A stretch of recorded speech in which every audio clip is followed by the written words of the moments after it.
గతాస్తే మంచత్వం ద్రుహిణ హరిరుద్రేశ్వరభృతః శివస్వచ్ఛఛాయా ఘటితకపటప్రచ్ఛదపటః త్వదీయానాం భాసాం ప్రతిఫలనరాగారుణతయా శరీరీ శృంగారో రసైవ దృశాం దోగ్ధి కుతుకం.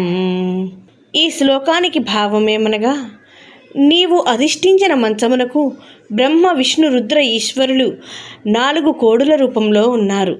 వారిచే మోయబడుతూ ఫలకముగానున్న సదాశివుని స్వచ్ఛమైన దేహకాంతులే పరచిన దుప్పటి వలెనున్నవి.